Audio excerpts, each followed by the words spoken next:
The snow lay silent that afternoon. A thin white skin stretched across a forest floor, scarred by 2 days of desperate fighting.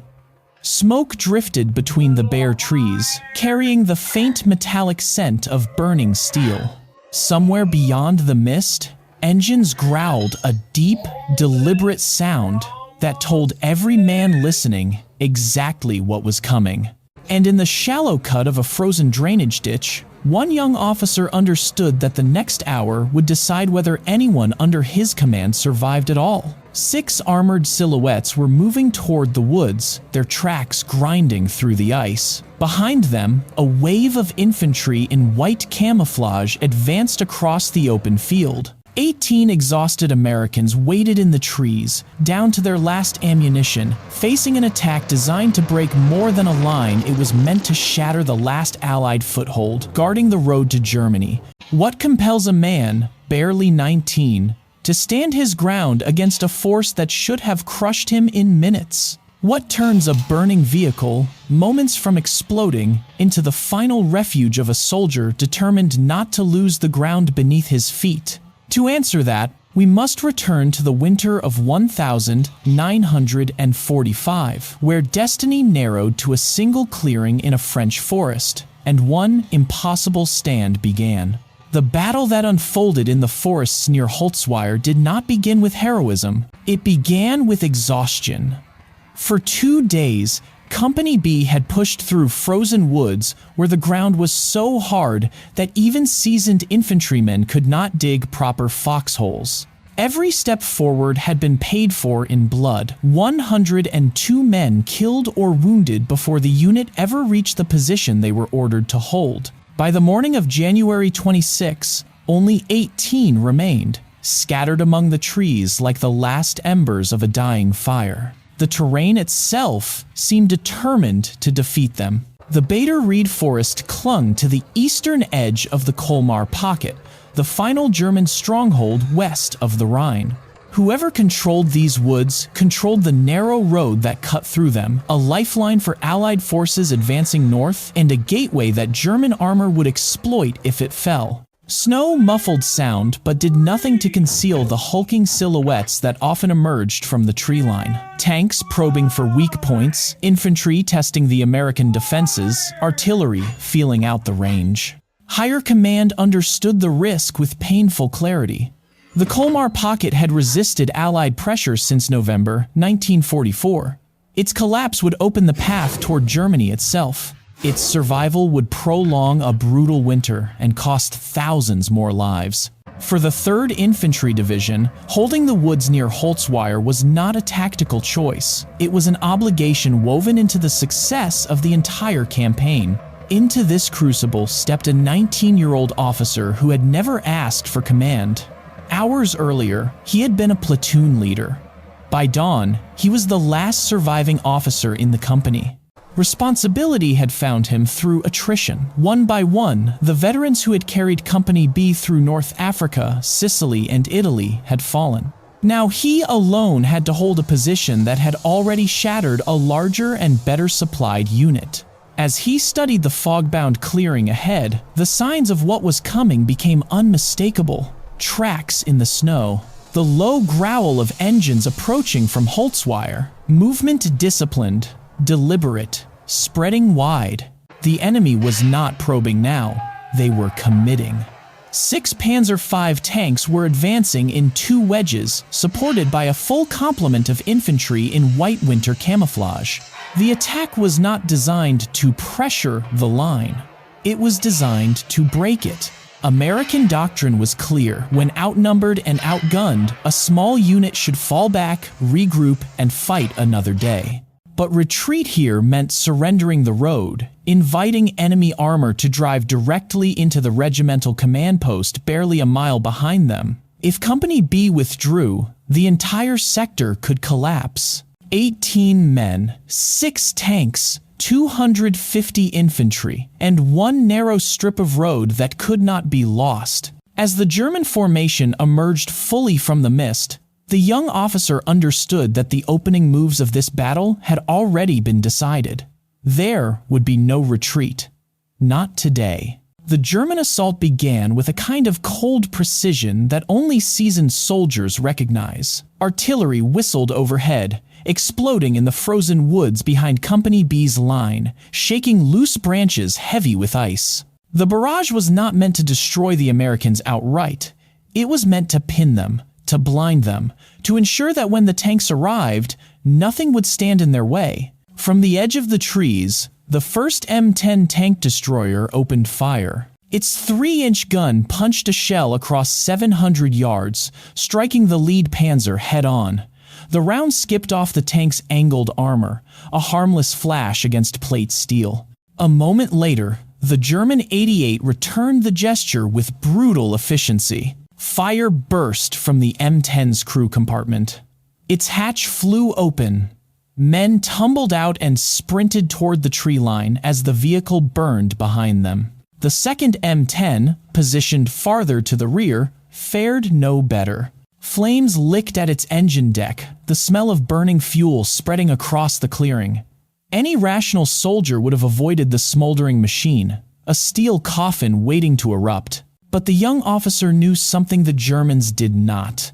The .50 caliber machine gun, mounted on its turret, still stood intact, its ammunition box untouched by the fire. The situation deteriorated with brutal speed. German infantry flooded into the no-man's land between the village and the woods, scattering into shell craters as American artillery found its rhythm. They pressed forward in waves, white parkas melting into the snow until rifle flashes betrayed their advance.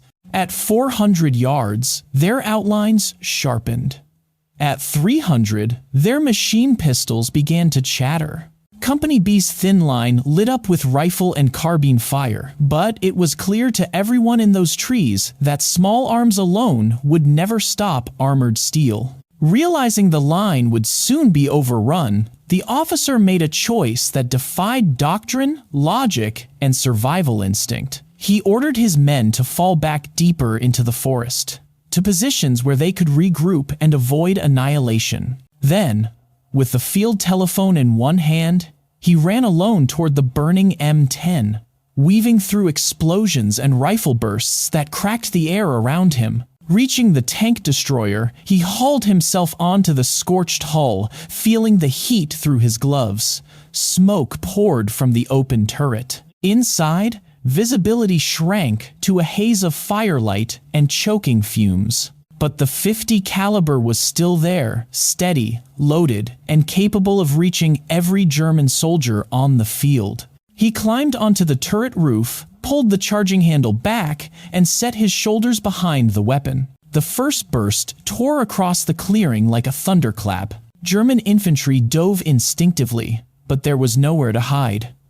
Tracer fire stitched the snow, cutting through squads that had moments earlier believed the burning vehicle to be irrelevant. Shell casings ricocheted off the turret and rolled toward his feet, burning through the cloth of his trousers. Still, he fired, sweeping left, then right, punishing every attempt to flank the position. Artillery answered his shouted coordinates between bursts. Shells landed behind the panzers, isolating them from their infantry support. The battlefield narrowed to a single point. One man, one machine gun, and a storm of steel advancing from all sides. For nearly an hour, he held. The moment of greatest danger came without warning. An 88mm round struck the M10's hull just below the officer's position, lifting the entire vehicle with a violent jolt. Hot metal fragments tore through the air. One shard punched into his leg, and for an instant the world narrowed to fire, smoke, and the sharp sting of pain spreading through his boot. He looked down only long enough to see blood darkening the wool, then lifted his eyes again to the field. The Germans were still coming.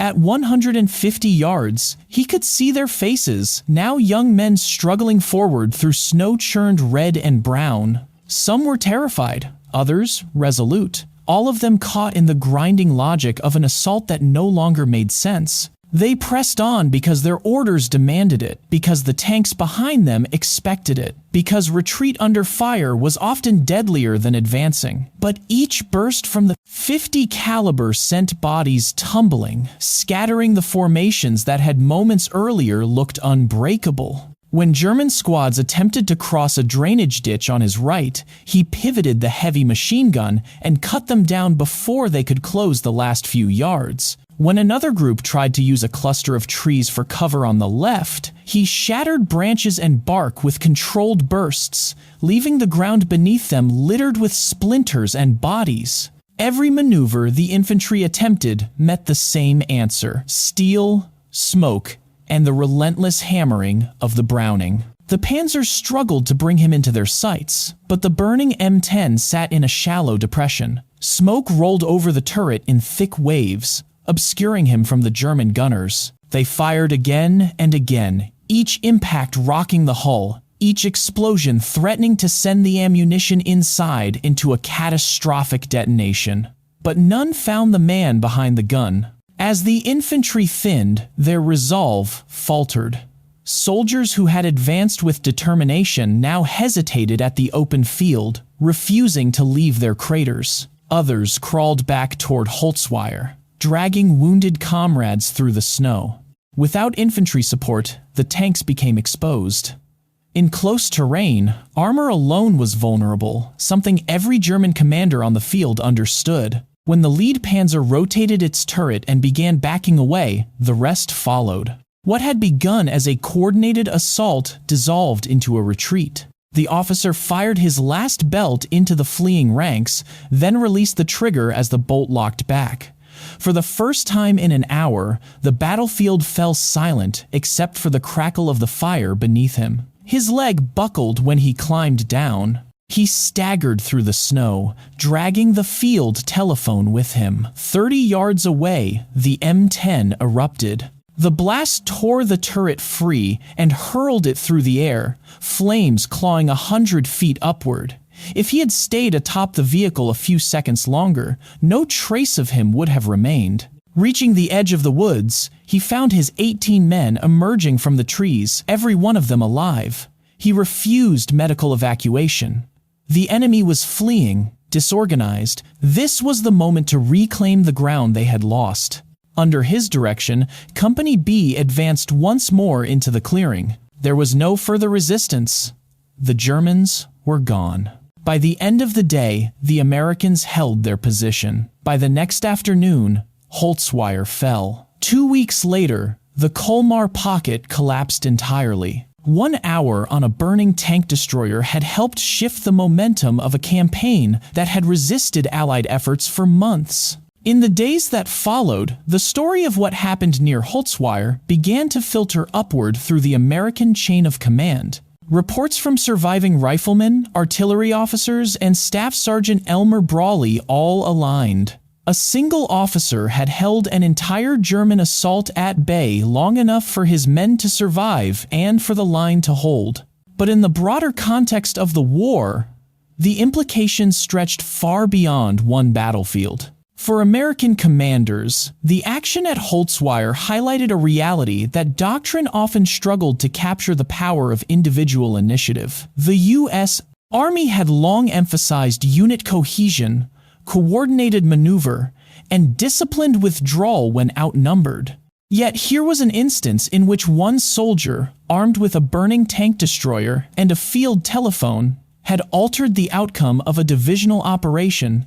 In the months following the battle, leadership programs at regimental and divisional levels cited the event as evidence that battlefield judgment, when rooted in experience and clarity of purpose, could outweigh rigid adherence to doctrine. This understanding eventually found its way into the curriculum of the United States Military Academy at West Point. Cadets studied the engagement not as a tale of recklessness, but as a case study in calculated risk, when a commander may choose to sacrifice himself to preserve his unit, and how moral responsibility and tactical necessity can converge in the span of a few seconds. The lesson was not that courage alone wins battles, but that courage paired with situational mastery can reshape the course of a fight. Internationally, the legacy took a more tangible form. In the village of Holtzwihr, the people who witnessed the destruction of their homes and the liberation of their streets erected a memorial at the precise site where the stand occurred. The sculpture and stone marker faced the same open ground where German armor once advanced. The forest line remains nearly unchanged, a quiet reminder that even vast campaigns sometimes hinge on a single clearing and a solitary figure refusing to move.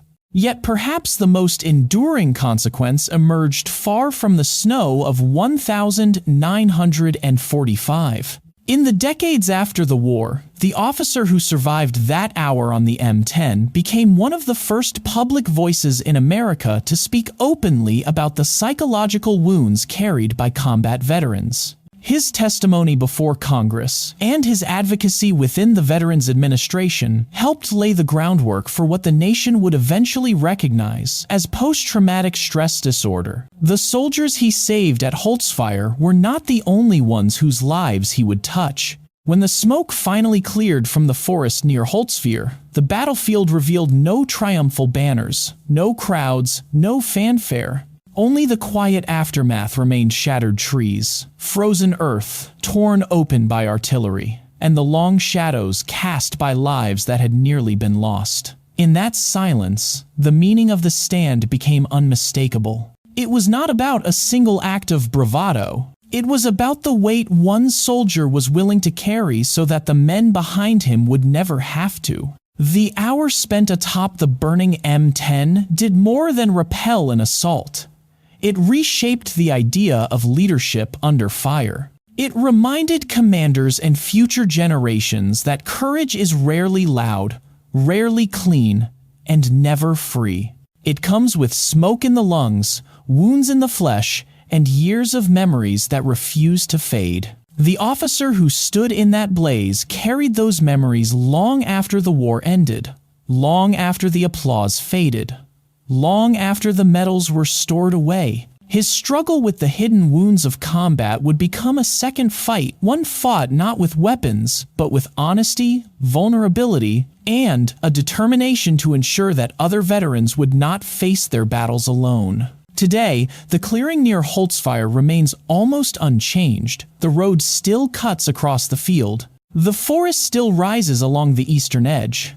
In winter, snow settles over the ground just as it did in 1945.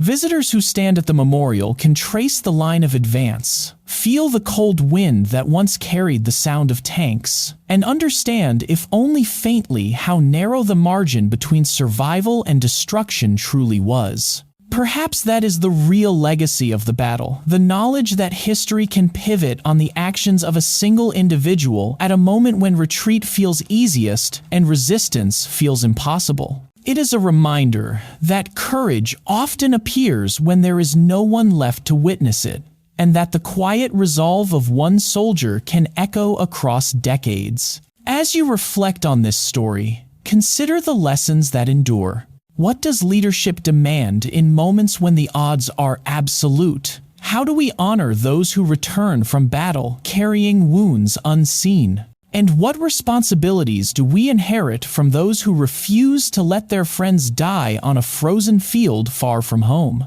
If this history speaks to you, we invite you to join the conversation, share your thoughts, subscribe for more stories shaped by sacrifice, and help ensure that the men who fought in these forgotten corners of the world are never forgotten themselves.